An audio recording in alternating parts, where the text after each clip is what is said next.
My name is Adriennne, and I'm chairperson of Group 18. Group 18 Chai, because the 18 stands for Chai. In May 2010, I was lighting my Shabbos candles one Friday night, when something occurred to me. Would my children be free to light their Shabbos candles in 30 years' time? In the previous 6 months, I had become increasingly aware of the determined global campaign to dehumanize Israel. I was aware of websites such as Tuer le Juif, that's French, or Kill the Jew. I had seen the biased media coverage about the Israeli-Palestinian conflict. So I discussed my concerns with a fellow housewife. And we decided to start an Israeli advocacy group. Little did we know what we were getting into. Certainly not a quiet life. We gathered together a group of people ranging in age from 18 years to 84 years, men, women, students, and a number of goals were outlined.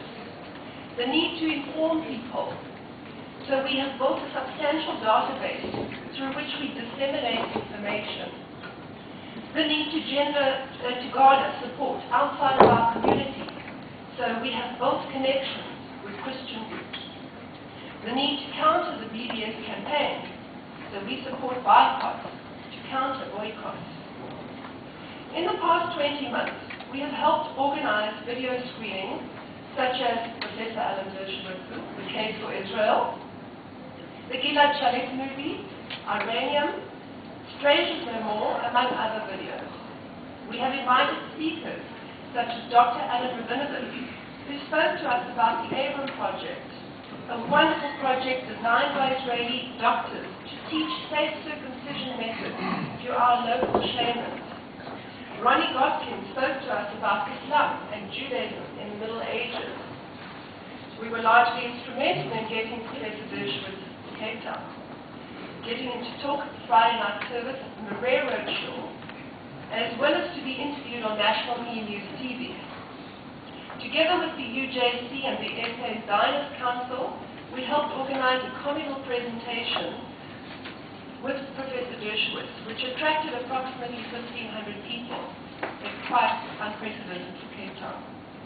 We also hosted Glenn Beck, who, despite the controversy surrounding his appearance, came with a message of peace and a call for support of Israel. In December, I was fortunate to be able to visit Israel. I had lived there previously. I talked to people from all walks of life, from a 16-year-old teenager in Netanya to an Orthodox man in Ramat Beit Shemesh. The message is clear. Our work is important. We must continue. I spent a lot of time in public places and on public transport, interacting with and observing Israelis.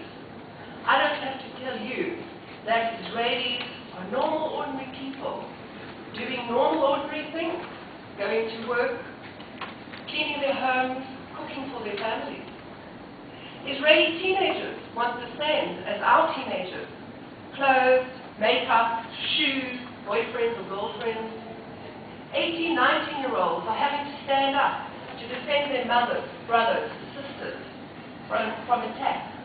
They would far rather be going to clubs, laughing with their friends, playing on their iPhones. By the way, the big thing there is iPhone, not BlackBerry. I visited my good friends on the kibbutz.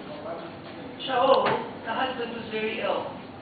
But he had something he wanted to talk to me about that had been distressing him terribly. He told me about a group of Jewish youth from Cape Town who had spent 2 weeks on the kibbutz. Their simplistic outlook and lack of understanding of the complexity of the situation, their lack of connection to Israel as Jews, their lack of pride in Israel were of great concern to members of the kibbutz. Shaul emphasized the importance on focusing on the youth. How do we bring back the human face of Israel so that our youth can be proud, not ashamed?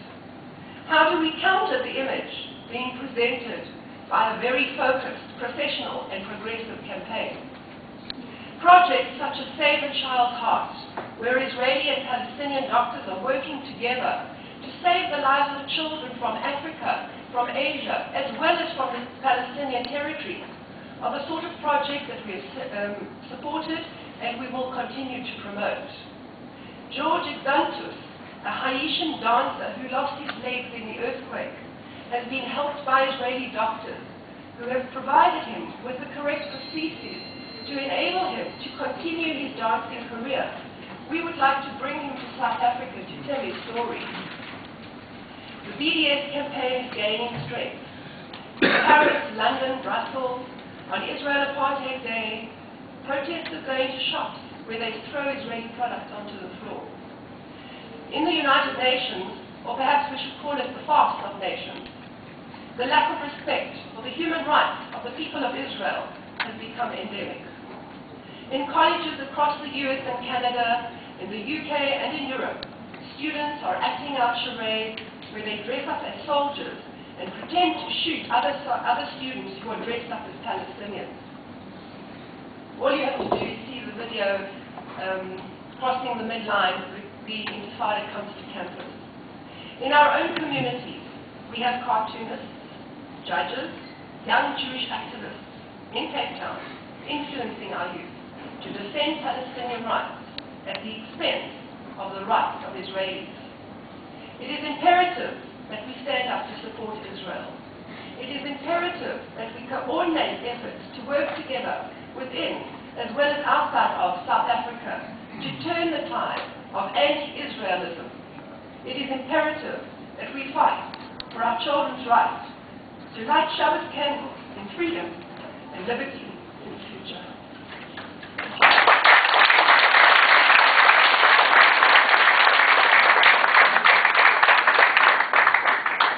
Wonderful to have you up here from Cape Town, here in South Africa.